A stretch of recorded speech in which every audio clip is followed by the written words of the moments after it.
Finally akwatiddwa police bwetyo bwe yakakasizza ekifaananyi kyo era nga ekoze bukubiri okusobola okulaba nga ono y'omu ku bagenda kubanga oboolyawo banoonyerezebwako ku bigambo by'okutta Engineer Lwomwa Bbosa. Police bwetyo bwekakasizza naye nga wetwogerera ye ali butola mu mikono gy'abakumaddembe. Bw'ati bw'alabika yeyaviirako entabo yonna yonna yeyaviirako ettemu eryakolebwa ku mutaka Engineer Lwomwa Bbosa. Finally Omutemu asemberayo ddala wuuno ekifaananyi police yasobola okuba nga agolaba ekifaananyi kyolaba omukulu oyo ayitibwa Lwomwa Bbosa tabula era nga ono aliko miliyoni 10 era nga ono bw'atyo bw'asobola okuba nga yeenyigira oboolyawo mu kuba nti yatuma bali abatemu abasindira omukulu amasasi omu yakwatibwa omulala n'afiirawo omulala naye n'amala leeta n'akwatibwa nga mwabiraba era nga ono yatwalibwa ku poliisi yenatete nga bwe twabaleetera video wano kati akatambi ak'ono ak'enjawulo akamusudde mu akasa oba mu katu ak'okuba nti yeenyigira oboolyawo mu kuba nga omukulu Engineer Lwomwa Bbosa.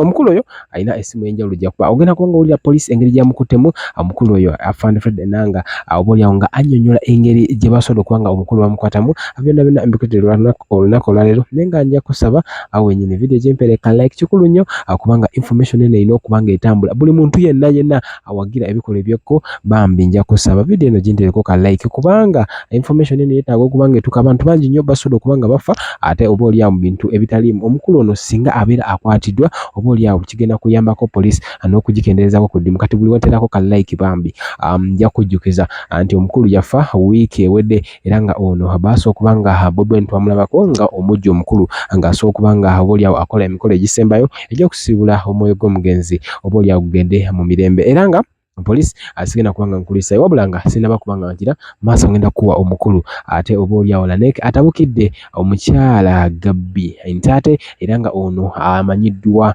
nga yali omukyala wali akola olugambo ku Spark TV ono yabba oluyimba olw'omukulu King Sahaman Solo Semanda era nga luno oluyimba lwali luyitibwa Salapresa mu lujjukira wali mu mwaka gwa 2020 twali tuguyingira oluyimba Salapresa kitegeeza nti Gabby Ntate oluyimba lwe olupya luno lwalina olugezezaako nga lutambula lwategekedde ne concert mu maaso tujja kuba tubategeeza byonna yasooka okuba nga alubba bwino Laneke wuuno mulesikankwe omukulu wa police then ngenda kuwa ne Laneke ku nsonga z'oluyimba lwa Gabby Ntate lwe yabba. Tulina ne densite ye alina myaka 38 tutaddewo akasiimo ak'obukadde 10 ez'empeke ate nga zigwirawo eri oyo yenna asobola okutuwa amawulire agasobola okututuusa ku mwami Lwomwa Bbosa tabula. Twagala okutegeeza bannayuganda nti tulina abasibe 7 era nga bateebereza okuba nti balina akakwate ku ttemu ery'entiisa eryakolebwa ku mugenzi Engineer Lwomwa Bbosa omutaka eyali akulira ekika ky'Endiga mu Buganda.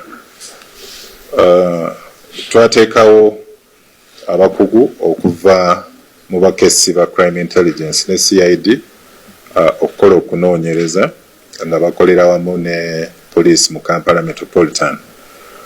Mu 7 bano abaakwatibwa mukimanyi bulungi tulina omuvubuka Lwomwa Noah agambibwa okuba nti yafulumya amasasi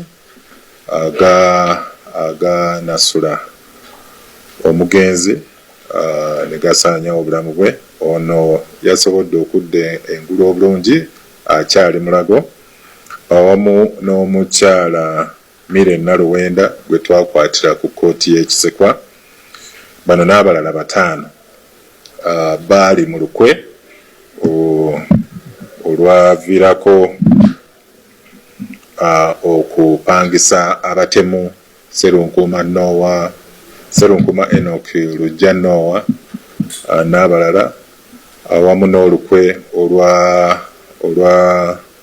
olwafuna emmundu ekika kya AK-47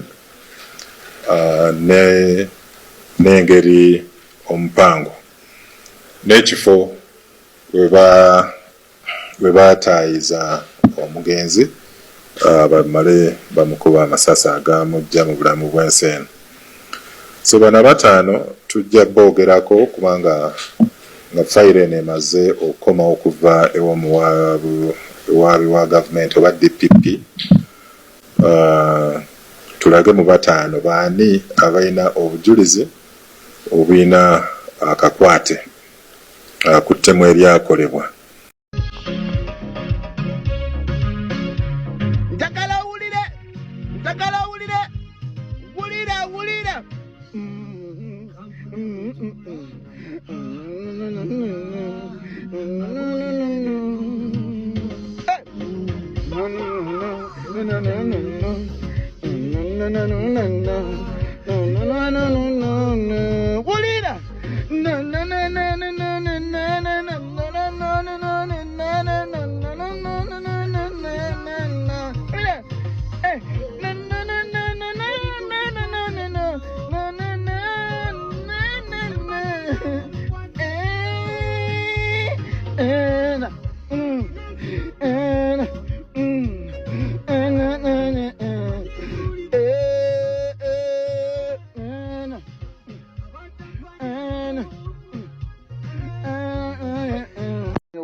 Uganda, there is no opportunity for artists.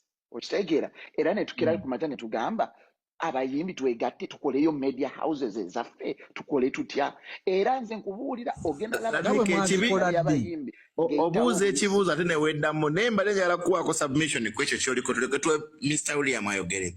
Ensonga ya media yo nyangu nnyo. Mukulu Deshi buli yakola media ayina purpose gye yagikolera. Okitegeera yagikola osanyusa abantu abatuula munda bawaayo sente media eyo okubaawo kati alina obbawa bye baagala baba baagalako njiri ye agenda gibateerako. Abayimbi tuganye okwessaako naffe value nti nsobola okubeera ne musical show nga nkuba oluyimba lwa Laneke Pepsi n'empa akalango nze njagala ombuulire bananzijjako batya essaawa endala bagiwoowa obujulizi nga nsobola okuleeta miliyoni 2.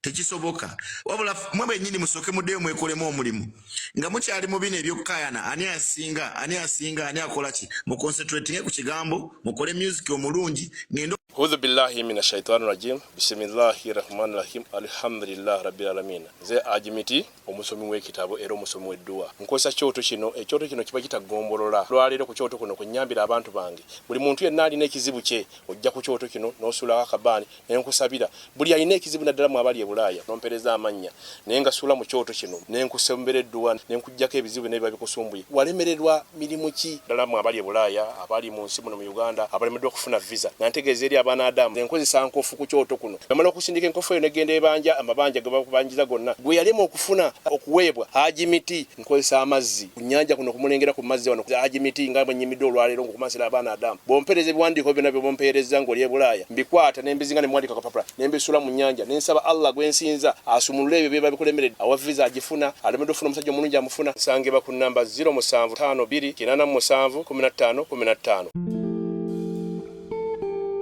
Kabaleg Associates presents International Conference on Maternal, Newborn and Child Health under the theme Identifying and Addressing Social Determinants is Crucial Towards Improving Maternal, Newborn and Child Health Outcomes. Key discussions include strategies for improving access to quality healthcare services, reducing maternal and infant mortality rates, innovative approaches such as mobile clinics and telemedicine to increase access to healthcare, the need for increased funding and government commitment to addressing these issues, increasing access to vaccines and empowering women through education and economic opportunities. Date is August 23rd to 24th in Toronto, Canada, Banquet Hall 237 Sackville. International delegates $380 Canadian, international students $200 Canadian, international exhibitions $800 Canadian, hotel per night is $200 Canadian.